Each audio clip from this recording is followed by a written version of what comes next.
Welcome to Sunfire Designs. Today I am going to be making a Yin Yang Pour. Get that little hair out of here. That I've been working on for a while, and my friend Tammy helped me come up with the name. So here we go. Let's see if we can get it to work. All right, so this is a mold. It's by resincourses.com. It is the number 003-1 that the lovely Amanda at Crafting Kindness got for me. I love this mold. I love this mold, and Amanda is so amazing, and she's just a very dear friend. So thank you very much, Amanda. I appreciate you. All right, so I mixed up 200 mils of Art Pro. This will hold 200 mils of resin. I mixed up 200 mils of Art Pro. I have my push, which is Liquitex Turquoise Deep, and I put 2 drops in there. It's just whatever was left after pouring these other amounts. This right here is 35 mils of resin with Liquitex Carbon Black, and I used 5 drops. This is 35 mils of resin with 2 drops of Let's Resin Ocean White. And this is clear. And then I have some stones over here to put in the middle. I don't know which ones I'm going to do yet. I haven't decided that part yet. All right, so I'm going to start off by pouring the clear in the bottom, the little cup of clear, and that is 40 mils. So 40 mils of clear in the bottom, or at least just enough to cover the bottom.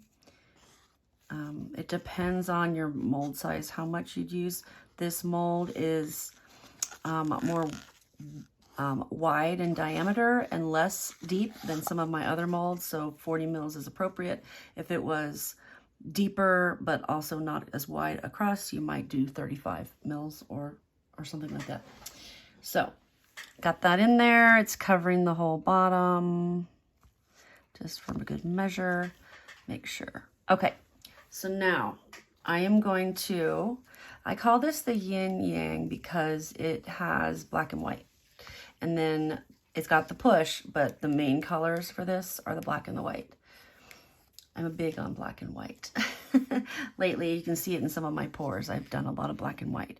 So I'm going to start off by pouring little puddles all around the outside edge in black. So all these puddles are going to be black.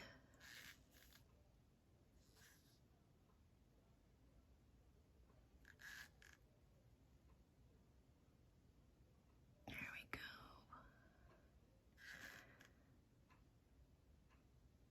I think I can fit one more.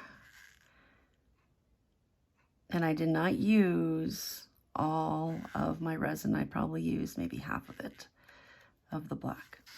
Okay, now I'm going to go in, and on top of every black circle, I'm going to pour white.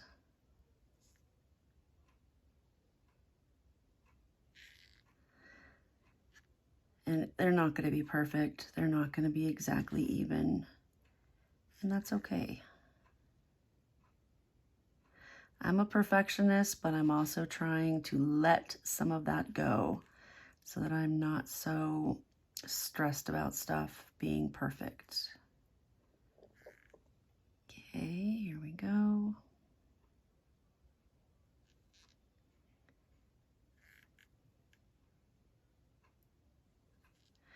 So this is about half of the white. Now I'm going to take the rest of the white and I'm going to pour it in between each of the black circles.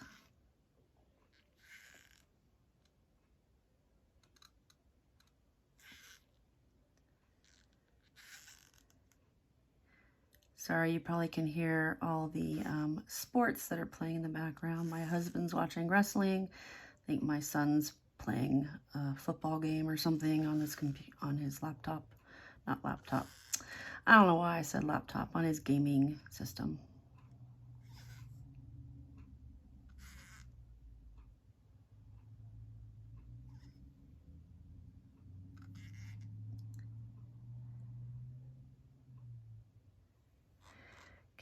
need to get my stick here. Of course, as soon as I moved it, it landed on the mat, of course.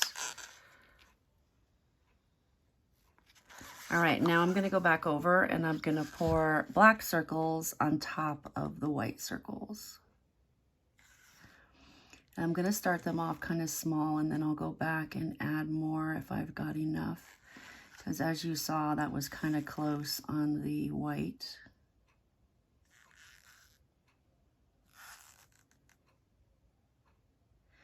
And I know this looks weird, but I've had some pretty cool results from doing it. I'm just trying to work out the ratios correctly, but I think the last couple I've done have been really close, so this should do it. So I also let my resin sit for 20 minutes before I poured. It's pretty cold in here today, and I wanted to make sure that my resin was able to not be cold anymore. I didn't heat it up. It's not hot at all, but it's not cold. So that was what I did, is I checked by touching the outside of the cup, and then as soon as it was no longer cold to the touch, and it had been at least 10 to 15 minutes, then I knew it was okay to use.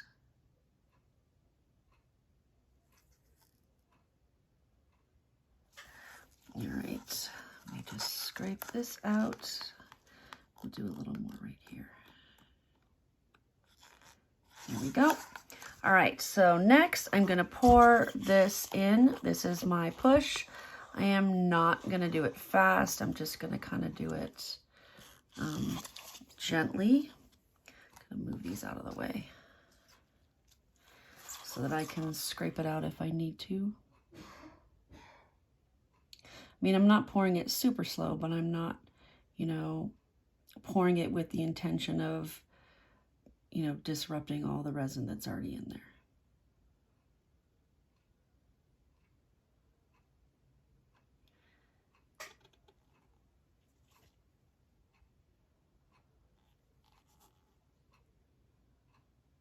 I think that's good. I don't think I'm going to need to scrape it because I don't want it to overflow. I think that's perfect. All right, so now I am going to take and put some stones in the center. I think I'm going to put some of these. This is black and like copper, which will look cool, I think.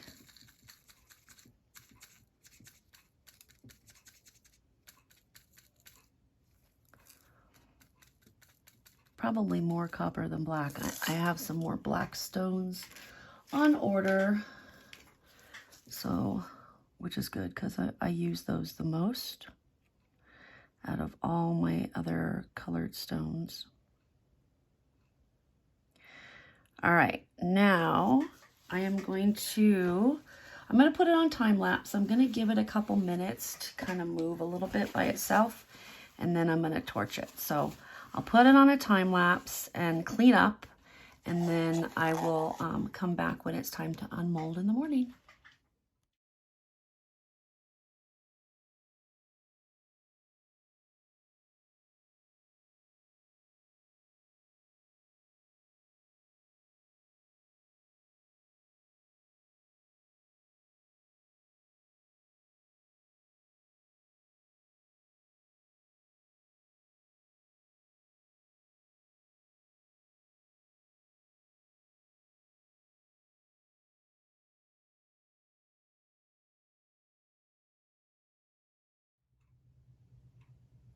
It's unmolding time.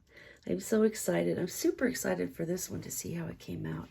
If you look in here, it's clear, but you can see the white moved all the way in the middle. So, okay, here we go. I'm a little nervous, but it's excitement. You're like an excited nervous. Like, I really hope this worked out. But I'm like super excited because I have a good feeling about it. All right, here we go. that came out really cool. Actually, a little more white than I thought it would. But I like how it has these alternating dots of black in it. And you can see the teal in the center. And you can actually see the petals. They're pretty puffy. I just maybe want to use a little less white next time, but I really like it. I really do. There's my cat saying good morning.